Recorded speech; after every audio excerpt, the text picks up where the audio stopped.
삼귀의 일체의 지혜와 복덕을 갖추신 부처님께 귀의합니다. 일체의 정정한 가르침에 귀의합니다. 일체에 수행하는 모든 대중들께 귀의합니다. 3월 종기법회 봉행을 무사히 잘했습니다. 불공을 잘 올리고 이 시간에는 마조 선사라는 선에 있어서 큰 선지식에 대해서 우리가 함께 보는 중입니다. 천화를 볼 차례입니다. 돌아가신 거죠. 천화. 마조의 입실 제자는 모두 139, 139인이다. 각자 나름대로 일종의 종주를 이루었으며 입실 제자니까 방장실에 드나들면서 얼마든지 묻고 또 혼나고 가르침을 받은 제자들이다. 그 가르침은 사방으로 퍼져나갔다. 정원 4년 정월, 마조는 건창의 성문산을 올랐다. 숲속을 거닐다가 동굴이 허물어져 평평해진 것을 보고 시자에게 다음 달 나의 육신은 땅으로 돌아갈 것이다. 산에서 돌아와 얼마 안 있어서 곧 몸져 누웠다. 원주가 살림사는 원주가 와서 스님 요즘 어떻게 지내고 계십니까? 몸져 누우셨으니까 어른 스님이 문안 온 거죠. 마조가 일면불 월면불, 말 그대로 하면 해인 거고 달인 거고 2월 1일 목욕을 마치고 결과부자 한 채 입적하였다. 앉아서 돌아가셨습니다. 원화 연간에 대적 선사라는 시호가 내렸다. 황제가 한번 바뀌고 그러면 아닙니다. 원화 원년이 아니라 이제 그 연간에 대적 선사라는 시호가 내렸다. 단명은 대장엄이다. 돌아가신 거에 대한 담백한 기록이고요. 여기에 대한 주석을 보면 이 제자가 139인, 이 부분은 전등록에 수록되어 있는 사람이 75인, 목록에 이름만 보이는 사람이 63인, 합해서 138인이다. 전등록은 선사들에 대한 백과사전인 거고 얼추 숫자가 대략 맞다. 또 조당집은 가까이에서 모시던 제자가 모두 88인, 승도가 약 1000여 명이었다. 또 황벽선사는 살이 어찌 보이지 않으랴 마하대사 문화에 88인이 있어 도량을 꽉 채우고 앉아있지만 대사의 진정한 법의 눈을 얻은 자는 겨우 한둘일 뿐 여산이 그 중에 하나이다 라고 말하고 있다. 또 송고승전에는 대적의 마조스님 문화에 800여 명이라고 하는데 이는 짐짓 그 수를 늘려 잡은 것으로 보인다. 100명 이쪽 저쪽으로서 이런저런 기록들에서 법맥을 이은 인가를 받은 자들을 보는 모양입니다. 숫자를. 일면불 월면불 요새 어떻게 지내십니까? 해야 달이야 해 붙여야 달 붙여야 여기에 대해서 이런저런 기록들을 가지고 좀 그래도 너무 헷갈릴까봐 불설불명경 이런 경이 있나 봅니다. 부처 이름 경인 거예요. 불명경. 또 한 부처가 있는데 이름을 승성이라고 한다. 이길승 또 소리성. 승성불의 수명은 100억 세에 이른다. 승성 세존을 지나면 다시 한 부처가 나타나는데 그 이름은 월면이다. 월면불의 수명은 하루 낮 하루 밤이다. 월면 세존을 뒤로 하고 나아가면 다시 한 부처를 만나게 되는데 일면이라는 이름을 가진 부처다. 일면불의 수명은 1800세에 이른다. 월면불은 그러면 하루 낮 하루 밤, 일면불은 1800 년 등등 이런 내용의 글이 보인다. 이것을 근거로 일면불, 월면불처럼 사람의 수명도 여러 가지다. 이렇게 왜냐하면 이제 돌아가실 날을 앞두고 몸져 누우신 거니까 요새 어떠세요? 물으니까 수명이 하루든 아니면 뭐 긴 거에 대한 빗대서 비유로서 이제 또 일면불을 얘기하든 여러 가지다. 이제 이렇게 해석한 것이 보통의 해석인데 이해인데 이러한 해석으로는 쓰신 분은 일본 불교학자입니다. 근데 긍정하지 않으세요. 이렇게 보는 건 선사로 보는 게 아니다. 이러한 해석으로는 불명경에는 이 외에도 가히 짐작할 수도 없을 만큼 길고 긴 수명을 가지고 있는 부처의 이름이 얼마든지 있는데 하필이면 왜 짧은 거야 뭐 하루는 그렇다 치고 길면 긴 거야 그러면 겁을 수명으로 이야기를 하는 부처도 있겠죠. 그런데 뭐 굳이 1800년이 뭐라고 장수의 이름으로 일면불에 불을 들고 있을까라는 의문에 대해서 만족할 만한 설명을 해줄 수가 없다. 그러면서 뭐 또 다른 학자들에 대한 소개, 학자들의 의견에 대한 소개 건너뛰고 하지만 우리는 이 시점에서 일찍이 마조가 착할 선자 선을 지니려 하지도 말고 또 악을 떨치려 하지도 말라. 깨끗함과 더러움의 어느 쪽에도 의지하지 말라. 죄성이 공한 줄 알면 살림살이 모두가 공 그대로이지. 죄의 성품이 공인 줄 알면 통째로가 살림살이가 다 공 그대로이다. 거기에 뭘 더 굳이 꼬리표를 더 붙이고 선이다 악이다 이런 가르침을 펴신 마조 스님인데 마조 자신은 이미 죄성으로부터 자유스러운 삶을 살고 있었다는 것에 의거해서 오히려 해와 달로부터 비쳐나오는 밝은 빛을 받아들이는 것으로 이야기하는 거 아닐까라고 해놨지만 이렇게 이야기를 하든 저렇게 이야기를 하든 요렇게 얘기하면 참 와 닿는다 내지는 별로 안 와닿는다 할 수도 있고 아니면 오히려 더 거꾸로 시비하려면 시비할 수도 있는 거고 이해가 되고 안 되고 납득이 되고 안 되고 와 닿고 안 닿고 긍정하든 부정을 하든 붙일래야 붙일 수 없는 깨달음을 크게 펼치신 입장에서 뒷사람이 거기다가 무슨 소리를 하든 그래서 그거 가지고 본인도 깨닫고 내지는 주변도 깨닫게 하냐 하면서 뭐 얘기하지만 하지만 또 학자는 이렇게 얘기해야죠. 해석을 해야죠. 이제 시중으로 넘어갑니다. 여기까지는 마조 스님께서 행장이 딱히 나온 건 아니지만 어쨌든 시중은 법상에 올라서 법문하신 거예요. 달마의 신법 마조가 시중하였다. 대중들이여 각자 자신의 마음이 부처이며 이 마음 그대로가 바로 부처라는 사실을 확신하라. 남천축국에서 온 달마대사는 인도 출신 달마대사는 이 땅에 상승의 일심지법을 전해 주었다. 일심법을 전하셨다. 이로 말미암아 많은 사람들이 깨달음을 얻게 되었다. 또한 능가경을 인용하여 중생의 마음 바닥을 심지를 보여준 까닭은 혹시 이 일심지법이 본래부터 모두에게 각기 있어 온 것이라는 사실을 사람들이 믿지 않으려 할까봐 염려가 되어서이다. 능가경은 깨달으면 깨달은 건데 굳이 능가경은 또 왜 전하셨냐? 당신의 달마스님의 법이 부처님의 법과 다르지 않음을 증명하기 위한 방편일 뿐이지 그런 의혹도 일으키지 않을 것 같으면야 깨달아서 이미 그럼 통째로 밝다 더 이상 거기에 어떤 의구심도 없다라고 할 것 같으면 뭐 굳이 능가경도 필요 없다. 그러므로 능가경은 부처가 말한 마음을 근본으로 하며 또한 관문이 없는 것을 방편이 없는 것을 법의 문으로 삼고 있는 것이다.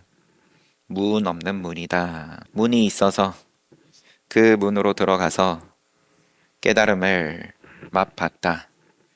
그렇지만 뭐가 문이냐? 친절한 주석들 달마대사 보리달마를 말한다. 8세기에 들어서 중국 선종의 초조로 숭앙 받기에 이르렀다. 처음에는 사람들이 잘 모르고 육조스님께서 600년대 700년대 육조해능 선사께서 사시고 그 이후로 크게 당송 선이 크게 유행을 한 다음에서야 8세기에 이르러서 달마대사께서 이제 높이 받들어 모셔졌다. 나머지 주석들은 넘어가고요. 다시 마조 스님의 시중입니다. 진정으로 법을 구하는 이는 법상에 오르셔서 처음에 무슨 말씀하셨냐? 자기 마음이 부처다. 이 마음 그대로가 바로 부처라는 사실을 확신해라. 믿어라. 여기서 깨달으면 또 얘기할 거 없죠.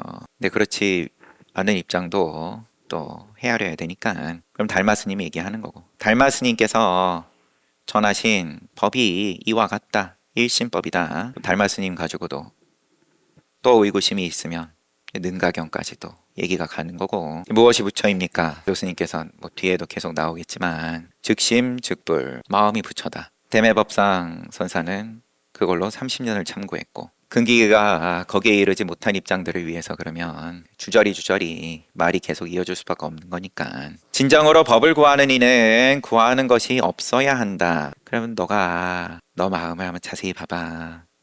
구하는 게 있는지 없는지. 마음 밖에 부처가 따로 있지 않으며 부처를 떠나 따로 있는 마음도 없다. 마음이 부처다. 풀어서 얘기를 하면 마음 외에 달리 부처가 없는데 정말로 구하는 어떤 모양이 티끌만큼도 없어? 선을 취하지 말라. 악을 버리지도 말라. 깨끗함과 더러움 어느 것도 믿어 의지하지 말라. 어떤 것도 의지하지 말라. 좋아하거나 싫어하거나 취하거나 버리거나. 죄의 본질은 텅 비어 있다. 이러한 사실을 깨달으면 쉬지 않고 오가는 번뇌의 고리도 끊어져 버린다. 번뇌가 없어진다가 아니라 번뇌의 고리, 이어짐이 없다. 쉬지 않고 오가는 번뇌는 그건 번뇌지. 살아있고 밥 때 되면 배고픈데 그건 번뇌인데, 그걸 없애려고 들면 죽어야 할 판인데 온 우주를 다 없앨 참이냐. 번뇌는 쉬지 않고 선이라 해도 번뇌고 악이라 해도 번뇌고 취할 것도 버릴 것도 없는 그 번뇌에 대해서 다만 고리가 끊어진다. 연결이 끊어진다. 앞뒤가 붙지 않으면서 얼마든지 잘 산다. 번뇌라는 것도 고정적인 본질을 가지고 있지 않기 때문이다. 이런 까닭에 일체의 세계는 오로지 마음일 뿐. 일체법이 마음이고 모든 현상은 결국 일법이라는 도장으로 모양지어 찍어낸 도장 자국인 셈이다. 일체 현상은 다 하나의 법으로 찍힌 그때그때의 모양인데, 이 모양으로 찍히고 저 모양으로 찍혀가지고 삼라만상이 온 우주가 이렇게 찍혀 있는데, 그럼 법을 부정을 할 거냐? 해석을 좀 보면 첫 구절 진정으로 법을 구하는 이는 구하는 것이 없어야 한다에 대해서 무소구, 응당이 무소구, 응무소구 출처는 유마경, 출처라기보다는 여하튼 유마경에 다음과 같은 말이 있다.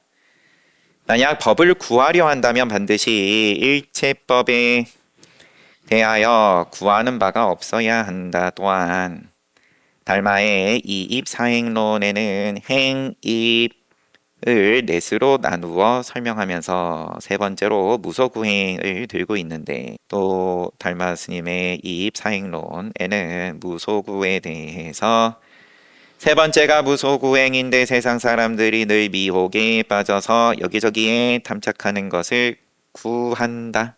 구행이라고 일컫는다. 그러면 여기저기 탐착 안 하는 게 도대체 뭐냐? 숨 쉬는 것도 그러면 구하는 건데, 미혹에 빠져서 구하는 것과 미혹 없이 얼마든지 구하는 것과, 하지만 지혜로운 이는 진실을 깨달아 밝은 이치로 속됨을 헤쳐나가며 마음을 해서 꾸미지 않아 스스로 평안해지고 항상 분수에 맞는 살림으로 따로의 아무 것에도 집착하지 않으며 즐거움도 바라지 않는다. 행복과 불행은 항상 따로 떨어져 다니는 일이 없으며 삼계라는 이 거처는 마치 불타는 집과 같으니 육신이 있는 한 모든 것이 괴로움일 뿐 어느 누가 평안을 얻을 수 있겠는가.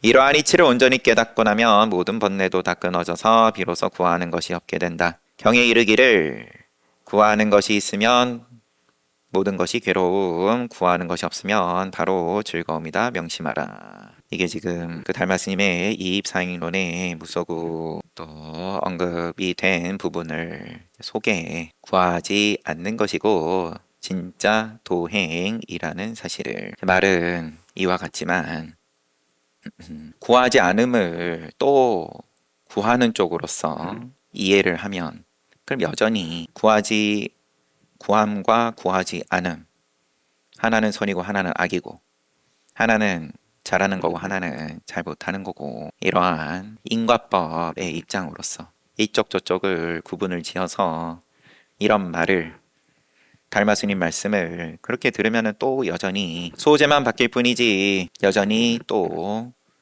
구함을 벗어나지를 못하는 거고, 이 양변을 어떻게 다 한꺼번에 내려놓을 거냐. 이치로서 말씀하시면 행복과 불행은 따로 떨어져 있는 게 아니니까 그러한 줄을 온전히 깨달으면 양쪽이 한꺼번에 다 끊어진다. 비로소 구하는 것이 없게 된다. 이런 말이야 불교 아니어도 얼마든지 세상에 횡행하는데, 그러면 실제로 그것을 어떻게 맛볼 거냐, 어떻게 싱거움이 실제로서 다가올 거냐. 죄의 성이 공하다, 죄의 성품이 공하다. 또 유마경 소개합니다. 죄의 성이라는 것이 안에 있는 것도 아니다, 그렇다고 밖에 있는 것도 아니다, 중간에는 물론 없다. 부처님 말씀. 마음에 때가 끼게 되면 중생도 때가 끼게 되고, 마음에 때가 벗어지면 중생의 때도 벗어진다. 마음과 중생에 대해서 서로 따로가 아니다.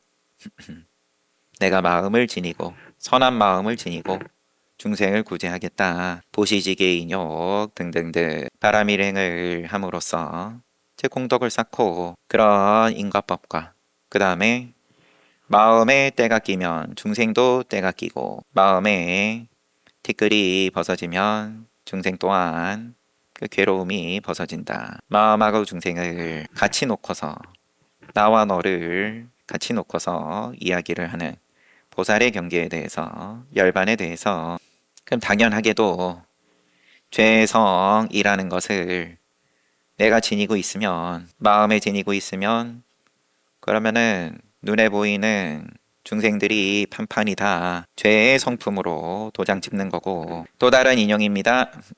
이건 이조해가, 초조 달마, 그리고 그 법을 이어받은 해가, 그리고 그 법을 이어받은 삼조 승찬, 해가하고 승찬 사이의 기록. 저의 육신은 문둥병으로 고통받고 있습니다. 스님, 제발 저를 위해서 참회의 기도를 해주십시오. 죄가 있어서 이와 같은 고통을 받고 있으니까 이 죄를 없애주세요. 그런 거죠. 해가가 말하기를, 너의 죄를 가져오면, 그러면 너를 위해서 참회의 기도를 해주겠다. 그러니까 삼조승찬이 죄를 찾으려 해도 보이지 않습니다. 그렇지만 이 말을 하기까지 얼마나 밑바닥까지 스스로를 보고서 이 죄의 성품을 아무리 찾을래야 찾을 수가 없습니다. 해가가 이미 참회의 기도를 다 마쳤다. 그러니 너는 지금 불법승 삼보에 귀해라. 승찬이 스님을 뵙는 것만으로도 승보가 무엇인지는 곧 알겠습니다만, 무엇을 불보라 하고 무엇을 법보라 하는지 모르겠습니다. 알아야 귀하죠. 해가가 이 마음이 바로 불보이고 이 마음이 바로 법보이니, 불보와 법보는 본래 둘이 아니라는 사실을 너는 알아야 한다. 뭘 부처를 달리 생각을 하겠냐. 부처가 있고, 그리고 또 그 가르침이 또 따로 있고, 거기다가 또 그 가르침을 직접 깨달은 또 승보에 대해서까지 다 따로가 아니라는 사실을 너는 알아야 한다. 그러니까 승찬이 이제야 죄성은 죄의 성품이 아니고 바뀌고, 그리고 중간 그 어디에도 없다는 것을 비로소 알았습니다. 인과에서 자유로워졌다. 선업에 대해서든 불선업에 대해서든, 여기서 죄의 성품이니까 마음에 뭔가 꺼림칙하게 남아있든, 하지만 선업에 대해서도 역시나 마찬가지로 잘했다 라는 게 마음에 남아있어가지고, 그러면은 결과를 기대하는 거죠. 잘한 거에 대해서는 내가 받아야 될 게 있는 걸 테고, 죄에 잘못한 거에 대해서도 역시나 받아야 될 뭔가 괴로움을 상정하니까, 그래 그러면은 너가 받아야 된다, 좋은 일이든 길이든 내지는 흉이든 장보 갖고 와 봐라. 장보 분명히 있는데 뭐 제 손에 없어서 염라대왕 손에 있어서 뭐라 하든 장부 갖고 와봐라. 받아야 될 걸. 열심히 잘 살았고 성실하게 남들에게 해코지 안 하고 착하게 살았는데 왜 이런 불행이 있냐? 그럼 너가 잘 살은 걸 장부 갖고 와봐라. 이게 말하자면 화두가 된 걸 테고 승찬 스님에겐 아직 스님은 아닌 상황이지만 그러다가 나온 소리가 적당히 찾아보고 애매하게 찾아도 없는데요 정도가 아니라 자근자근 무엇 하나 더 이상 찾아볼 때를 남겨두지 않고 다 찾아봤습니다. 이제 여한 없습니다. 그러면은 너의 참회 기도는 끝났다. 그러고는 이어지는 게 삼보의 귀의를 얘기하고 승찬이 무엇이 부처고 무엇이 법이냐 얘기하니까 다 마음이지. 그러고 나니까 이제야 죄성을 안꿔봐. 그리고 중간 그 어디에도 빚은 받아야 될 그 어디에도 없는 것을 비로소 알았습니다. 마음이 늘 하나이듯 부처와 법도 서로 결코 다르지 않습니다. 해가는 그가 법기임을 알아차리고 네가 이제 승보가 되었으니 승찬이라는 이름이 어울리겠구나. 죄성에 대해서 지금 법상에서 마조 스님께서 말씀하신 걸 죄의 성품이 비어있다, 공이다 라는 것에 대해서 좀 또 이제 보충을 하는 다른 기록을 소개를 하고요. 주석으로서 한 꼭지만 더 볼까요? 계속됩니다. 마조 스님 법문이 눈에 보이는 일체의 대상은 경계는 눈으로든 내지는 귀로 들리는 소리든 눈, 귀, 코, 혀, 몸, 생각에 각각의 일체의 대상은 모두 마음이 드러나 보이는 것이다. 마음의 반영이다. 마음의 투영이다.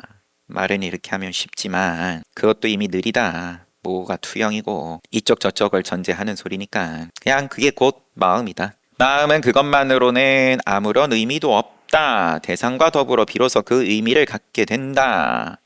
마음은 애초에 의미 또한 하나의 형태로서 개념으로서 좋은 의미든 안 좋은 의미든 의미를 붙일래야 붙일 자리 없는 그 마음이지만 그렇지만 그 마음이 작용하는 바가 이만큼 펼쳐진 거다. 우리가 정글에서 살면서 서로 죽고 죽이고 그래야 살아남는 입장에서부터 이만큼의 문명을 이룩해가지고 우리가 지금과 같이 가족이 아님에도 피를 나누지 않았음에도 불구하고 같은 장소에 같은 시간에 모여가지고 한 자리를 할 수 있는 그러면서 어디서 돌도끼가 날라올 걱정을 안 해도 되는 만큼의 이만큼의 작용이 또한 마음이다. 대상과 더불어 비로소 그 의미를 갖게 된다. 그러므로 여러분이 그때그때 던지는 말 가운데 말하고 나서 보니까 또 이런 말도 조심스럽네요. 어디서는 또 폭탄이 날아다니니까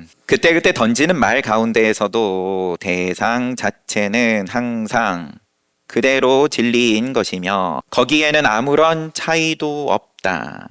작용으로서 볼 것 같으면 얼마든지 다 빨주노초 파남보 가지가지의 색인 거고 하지만 또 그것이 마음의 도장 찍힘이다.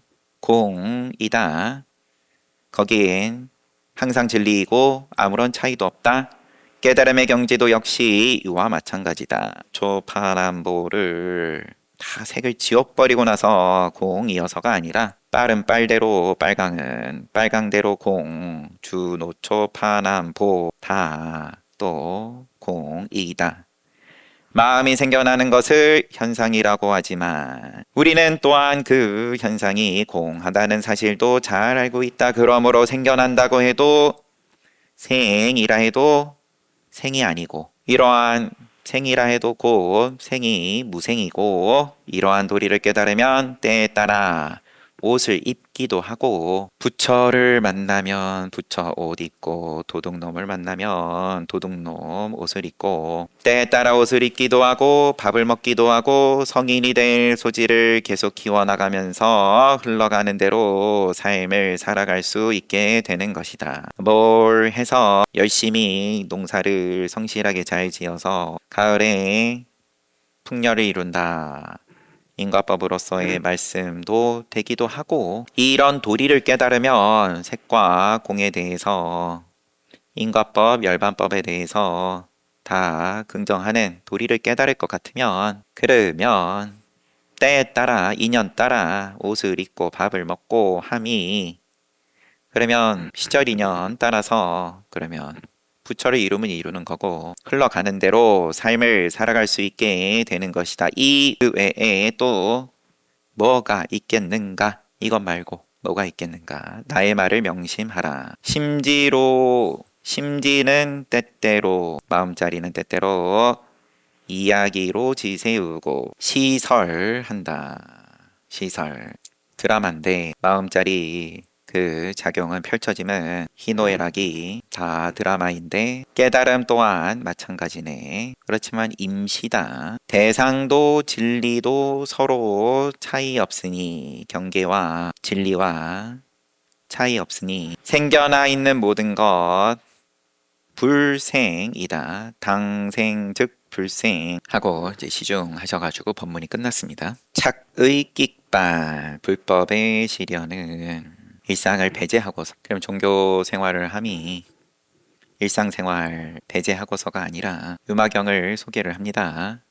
모든 바라미를 응용하여 중생 교화에 나설 때의 보살의 행동 하나하나는 깨어있든 잠을 자든 모두 도량으로부터 나와 불법에 머무르는 것이라는 사실을 반드시 알아야 한다. 보시지계인용으로서 바라무를 이야기를 하는 건 또 그런 입장을 위한 거고, 선업을 쌓아서 바라미를 행한다. 주변과 나누고 불편에도 규칙을 잘 지키고 공동체를 위하고, 그렇지만 중생 교화를 하는 보살은 하나하나가 통째로가 다 도량에서 나와서 불법에 머무르는 것이라는 사실을 믿어라. 그래서 시중에서의 법문의 시작이 마조스님께서 각자 자기 마음 부처이며 이 마음 그대로가 바로 부처라는 사실을 확신하라. 의구심이 있는데 정말 그런가? 뭔가 확신이 된다 싶었다가도 또 저렇게 어떻게 얌체가 있고 욕심쟁이가 있고 나쁜 놈이 있지 싶으면 또 그거 자체가 이미 의구심이죠. 통째로가 다 법의 도장 찍힙니다 라는 말에 대해서 의구심이 있으면 있는 대로 그 의구심 또한 법의 작용이다.